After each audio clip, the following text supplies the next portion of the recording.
Hello, everyone, and welcome to Let's Get Down to Business with Sam. I am so excited to be here with Hannah Fastov, the founder and creator of Go Dash Dot. Thank you so much for being here today. Of course. Thanks for having me. I'm so excited to learn about your entire career and how it all led up to this amazing company. Yes. So I know that both of us have been in the fashion industry, and you have worked for amazing companies such as Brooks Brothers and Rag & Bone in the product development side of things. Right. So how did Go Dash Dot begin? Was this an idea that kind of happened overnight, or did it kind of pop into your head throughout your process in your career in product development?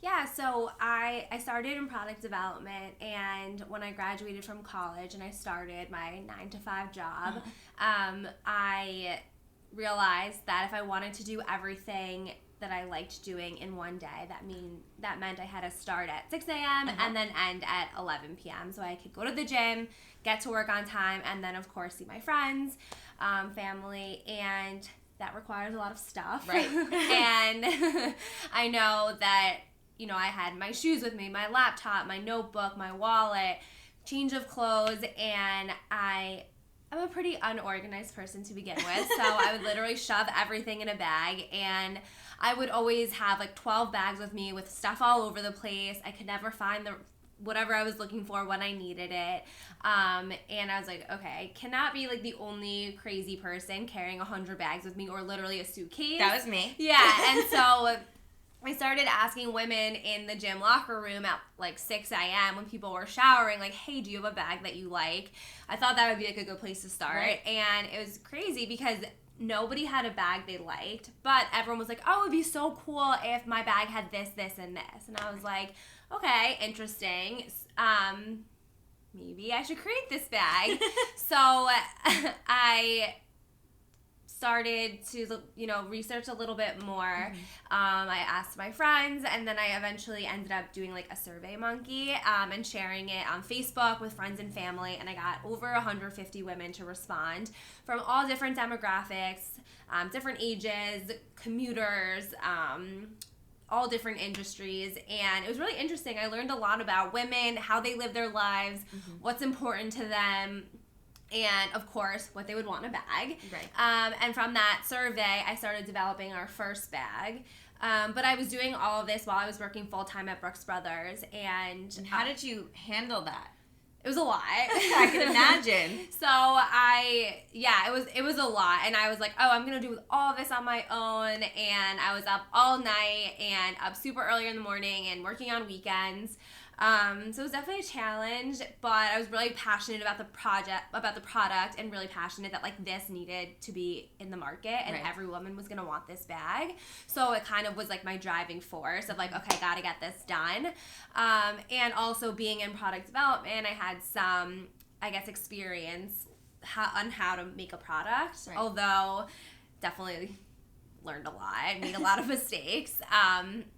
But that's kind of how Go Dash Dot got started, and the very little baby idea that kind of grew into what it is today. And so how far along into the process of having your full-time job and running this were you like, I'm ready to now go out, take a leap of faith, and pursue this full-time? So it was 2 years, really. So for 1 year, I was working at Brooks Brothers, and it was really just like the ideation phase, right? So I was researching and thinking about it, figuring out, okay, what are the materials I'm going to use? What is this bag actually going to look like? So it was a lot of just sitting at home, thinking, researching, talking to people. And then it took me about 9 months to get a proto.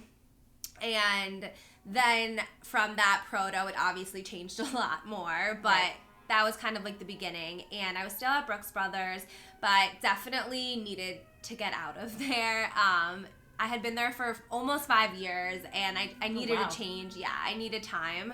So I wanted to go full-time with my bag company, and like my dad kindly does a lot, he was like, well, where are you going to get money from? How are you going to live? And I was like, okay, that's a very good idea. Right. Very good question. I don't know.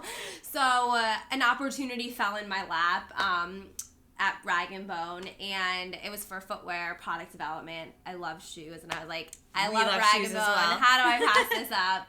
So I ended up going to Rag & Bone, while still doing it full time, while still doing my bag business on the side. And then I launched Go-Dash officially with a fun launch party in October of 2016, and then I brought it to market in January 2017 with our first trade show, and then I really worked on it, again, just like side hustle, nights and weekends, until June 2017, when at that point I had built up a pretty decent size wholesale customer base. So I really felt that there was a steady stream of revenue coming in. There was real potential. People were interested in the product, and I felt somewhat confident that this was going to work in some capacity. So that's when I decided to go out on my own and take the leap and go for it. So it was a whirlwind of a lot. And I think it was good because I didn't have time to think. I just did.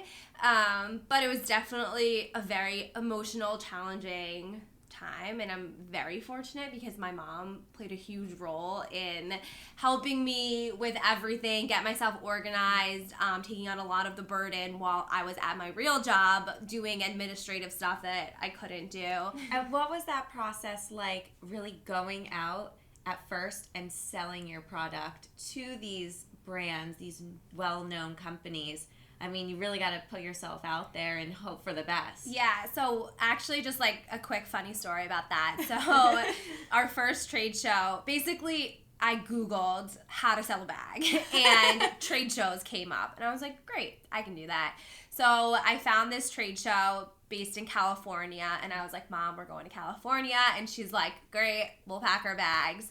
And it happened to be Martin Luther King weekend, so I was like, great, long weekend. I'll take Friday off. It's Friday and Saturday, and then we can spend the weekend at Cali. Yeah. And so, of course, I planned this whole thing, ready to go, and then I asked for the day off, and my boss said no. Ooh. So I was like, okay, Mom, you gotta go. You have to set up a trade show. And she's a psychologist by trade, so like really, I mean, she likes clothes and shopping, but like really does not have any background in sales, fashion, product, anything. So that woman went on her own to California, and I met her there. But seriously, I'm just like, Mom, you gotta sell these bags to buyers. She's like, what do I say? I'm like, I don't know, figure it out, you're a mom. But so that was like our first kind of like foray into sales. But again, we got really lucky with the other vendors that were around us. And they taught us basically everything we needed to know. It's so crazy because in today's day and age, everything is so competitive, especially in the fashion industry. And, you know, the fact that these companies were actually willing to help in your success is amazing to hear. Yeah, it was great. And actually, so this happened to be an activewear trade show. So it was all active brands. And this was 3 years ago, I guess, at this point. So I guess at that point was when activewear was just really starting to boom. Right. And a lot of these brands were also new within, 1 to 3 years. And a lot of them were female founded, which was great. And I think that, we all kind of needed each other, needed each other's experience, because while, some of these women had experience in sales or marketing, I had the experience in the product development. So I think really we were able to use each other. So in terms of building your business literally from the ground up, you say you have background in product development, not necessarily different avenues of the rest of, the business industry. So how was that kind of building and starting your own brand? Really hard.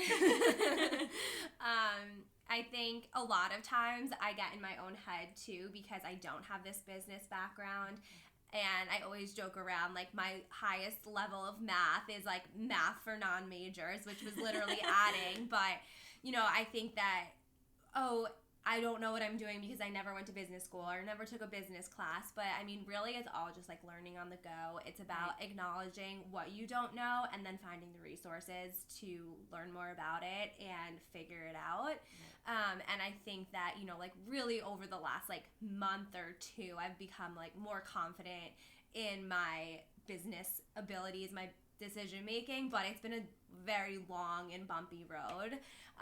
But I think that it's just about, checking your ego at the door and just knowing that you're going to make mistakes, you're going to mess up, but it's okay because you're going to learn from it. Right. And fortunately, I'm not saving lives, so it's just bags. And I think that it's hard, but you got to just go for it. What would you say has been the hardest aspect of running your own business? So definitely, again, I forget. Like, I started this business because I purely was like, this bag is needed in the market and I'm going to make it. I really did not think about it as a business.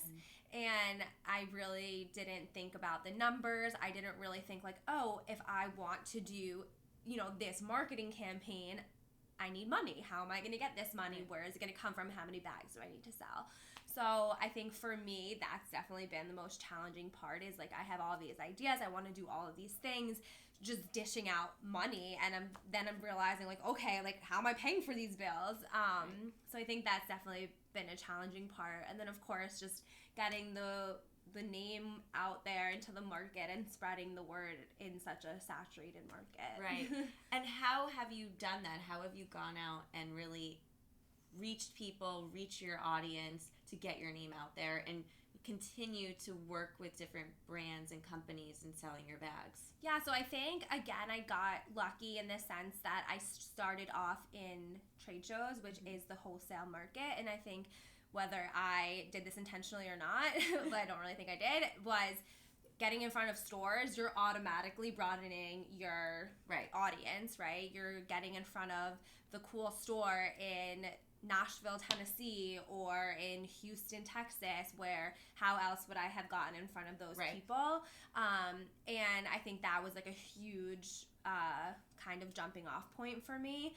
Also at these trade shows, tons of media and PR people come, and just really not being afraid to tell my story. And, shockingly, I am somewhat shy. What? And I know. And, like, again, 5 years ago, you wouldn't catch me dead. I don't believe it. I swear, I promise. You wouldn't catch me dead, like, talking to anyone who would listen. Even if you're not listening, I will tell you what I'm doing. And, I really just had to, again, check the ego and be like, you know what? I don't really care what you think. This is my story. Tell it and spread it. Right.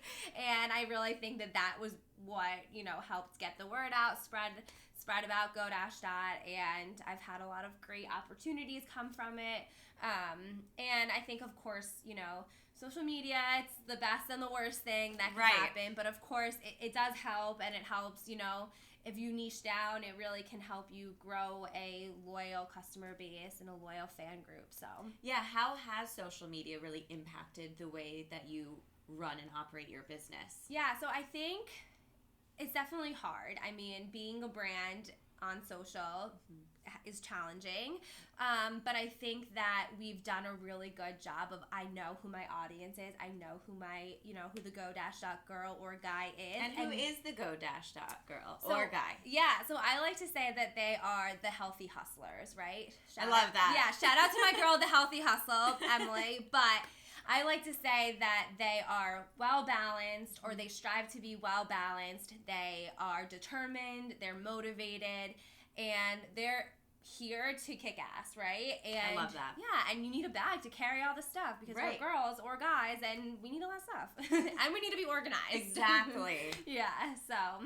And I know that you have a big ambassador program that kind of links your social media together with, connecting your Go-Dot audience. What has that been like? Yeah, so when I first launched, I first launched thinking like, oh, this is going to be a gym bag. And I really was focusing on gyms and fitness professionals. And I think we've really come far from that, which is great. It opens up a lot of doors. But when I first started, we were really going after the fitness audience. And a lot of fitness instructors worked with other brands that had ambassador programs. So whenever we would meet, a bar instructor or a spin instructor, they would be like, oh, can I be an ambassador? And I'm like, yeah, sure.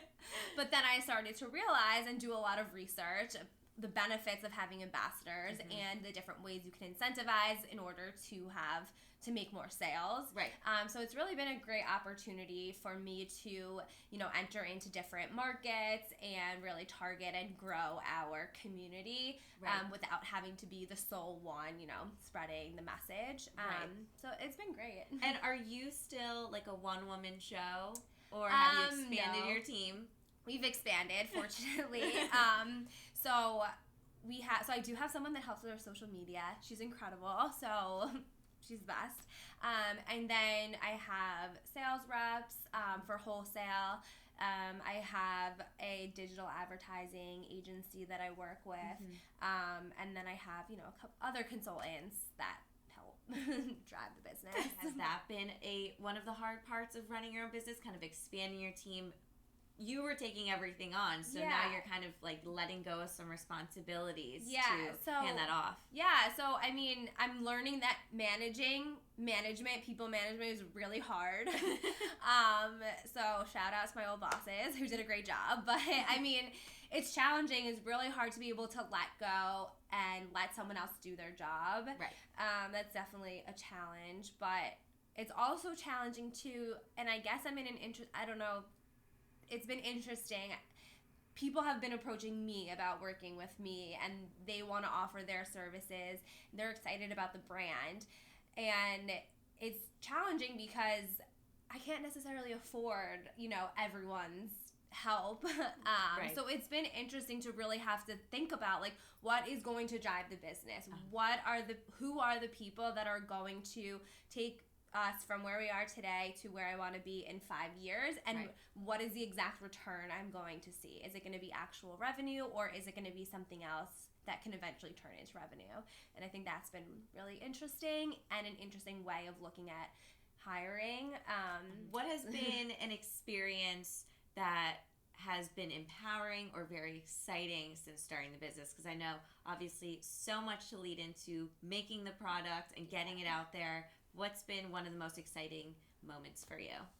So last May, I had the opportunity to travel to Japan, which was awesome. Yeah, so we work with the distribution partner in Japan, and they invited me to come on this like PR tour, I guess. And I spoke on this panel in this huge department store. And this little girl asked for my autograph, which was like the coolest thing in the whole world. My mom was dying, of course. I dragged my mom with me. But that's definitely been like amazing. And it was so cool to think like, I'm in Japan for this bag. Like, how did this happen?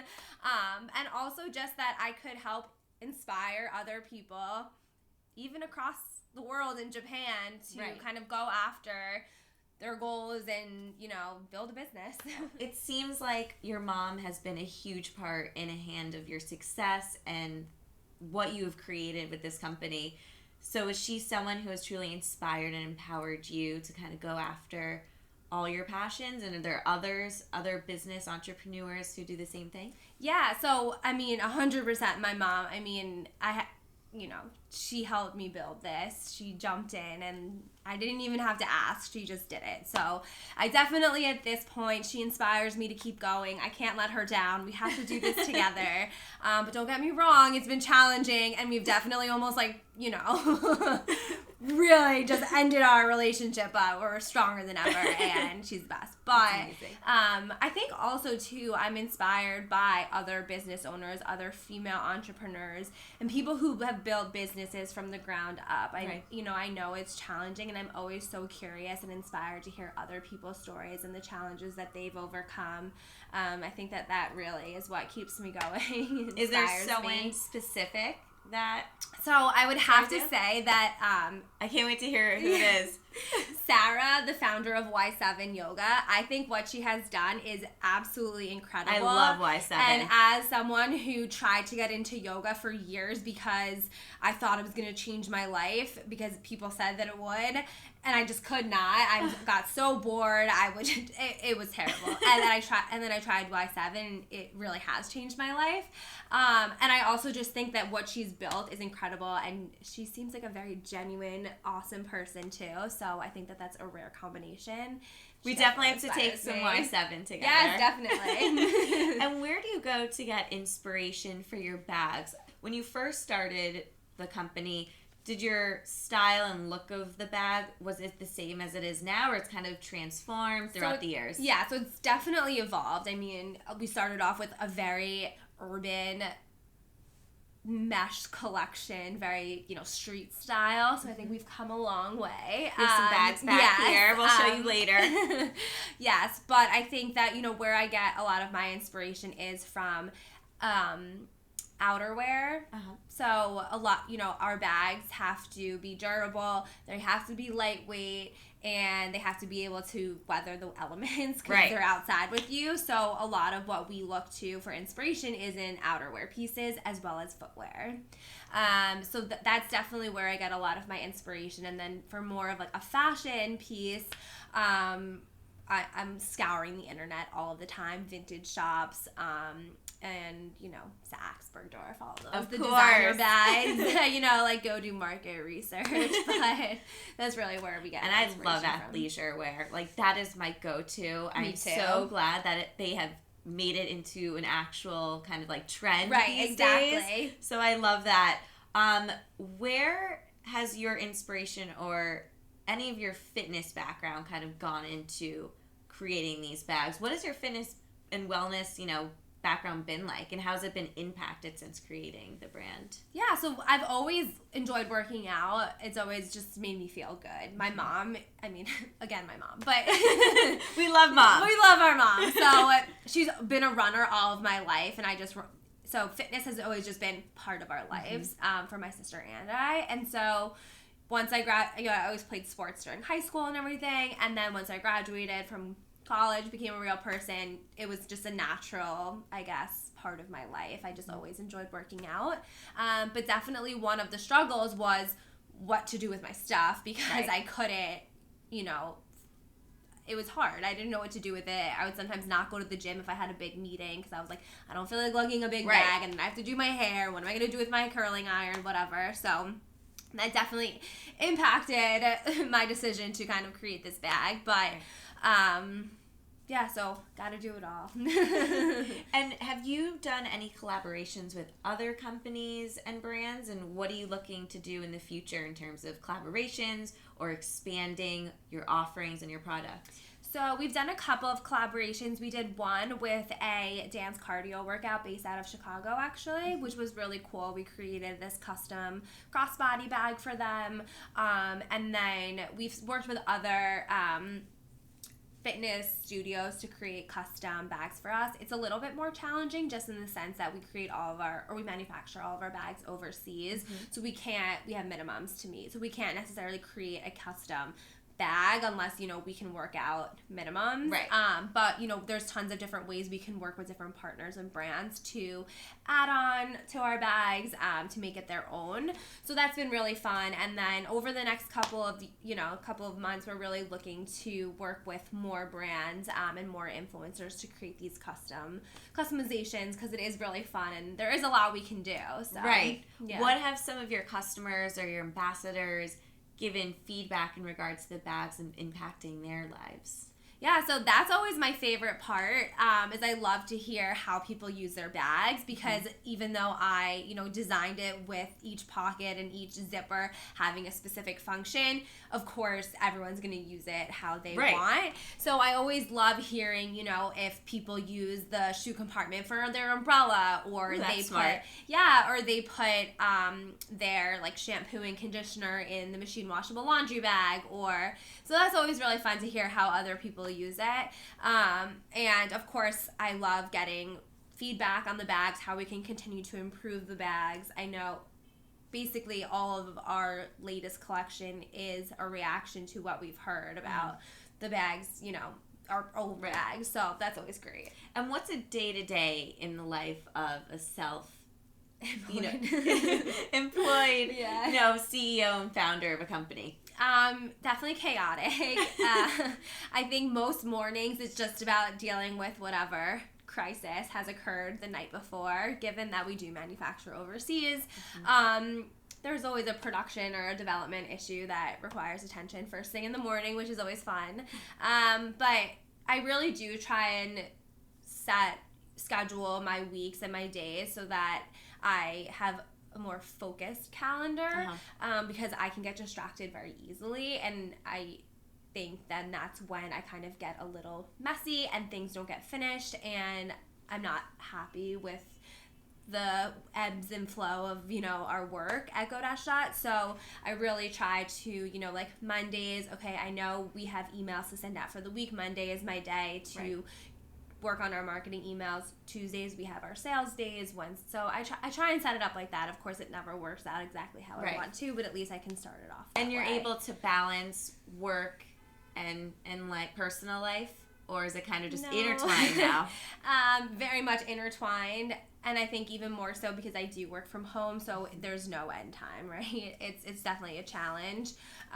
But I try and just be present. So that's my goal. That's what I've, been working on, is if I only have 20 minutes to sit down and have dinner with my sister or a friend or my husband, then that 20 minutes, my phone's away and I'm not reading emails. Right. And that's kind of been working for me now. But it's definitely a challenge. So throughout your career and starting this business, how have you felt in terms of, it is still a very male-dominated industry in the manufacturing world. So as a young female entrepreneur, have there ever been experiences where your confidence has been impacted at all? Definitely. So I think that I got really lucky when I first started the business. In terms of manufacturing, and I was able to find manufacturing partners that were very respectful and encouraging, and so I think I got a little comfortable in that. And I actually was presented with a situation last year in which I switched our factory, and I went to the factory. It was in Vietnam, and I went with myself and my mom, of course, and always brings mom, of course. And for the first time, I walked in there confident as ever. I know what I'm doing. I've had 5 years of experience in product development. Give me what you got. And really, I was in for something else, because I was really spoken to in a way that felt just very degrading and questioning my ability as a woman to know how to run a business. And I felt like maybe I don't know what I'm doing. Am I doing the right things? Am I answering the right way? When realistically, the bottom line is it didn't matter what I say. I should never have even questioned that. I am the business owner. I know what I'm doing, and I'm giving them business. Right. They should be respectful of me. But I really did question myself, and I did, seek outside help, and I brought in a production person, because I just felt that them knowing that I am a young woman and showing that I was a little self-conscious, a little, unsure, really did not help our cause, and I didn't want that to affect our business, so I brought someone else in. Now, knowing for the next time, I will do better. The next factory that I work with, I will know what to do. But that was really the first time that I felt insignificant and really as a minority. Because it's, in America, women, female-founded businesses are having their moment. And it was really a reality check for me. And how did you overcome that and basically say, you know what, it's not me. I'm confident. I'm this amazing entrepreneur. How did you overcome that? It definitely took a couple of days. I went home and was like, Dad, I'm quitting. No, but, it definitely took a little bit of time for me to come back, and I did hire a production person with years of experience, and she really was the one that helped me get back on top and realize that I do know what I'm doing, and I can't let someone else affect how I think about things or how I feel about myself. Right. And she really was instrumental in showing me what to do, how to react next time, and also how to look at the business in another way so that I'm more knowledgeable and I'm smarter next time. Right. I think a lot of girls will relate to that, and hearing your story can definitely take away in knowing, they just got to be confident, they got to be strong and move forward. And I think too, 100%, knowledge is power. If you know your stuff, no one can tell you otherwise. And I think that's a huge lesson I've learned over the last couple of years, is that if you know your numbers, if you know your stuff, then that's it. So, like you said, that is one challenge of being an entrepreneur. What advice do you have for others who are looking to go after their passions or start their own businesses with the experience that you've had? I think you really just have to go after it and just not think. I mean, it sounds counterintuitive, I know, and maybe it doesn't work for everyone, but I really think that if you have a vision, then you will figure out a way to get it done. I mean, 99% of the things I know now, I had no idea even really existed or was an issue or whatever when I first started. So I think when there's a will, there's a way, and you will figure it out as you go, and you just have to take that first step. And again, just having that confidence in myself that I can make the right decisions, and I will make the right decisions, and just feeling confident that I can do it. And it's always a work in progress, confidence and feeling empowered, but the fact that you started this business, it's grown to what it is today, you're able to kind of overcome, you say you're shy, I don't believe it, but you did say in the beginning a lot of female, entrepreneurs also helped you along the way. And you are a part of the Female Founders Collective. Yes, Can you tell us a little bit more about that? Yeah, so I joined the Female Founder Collective a year ago.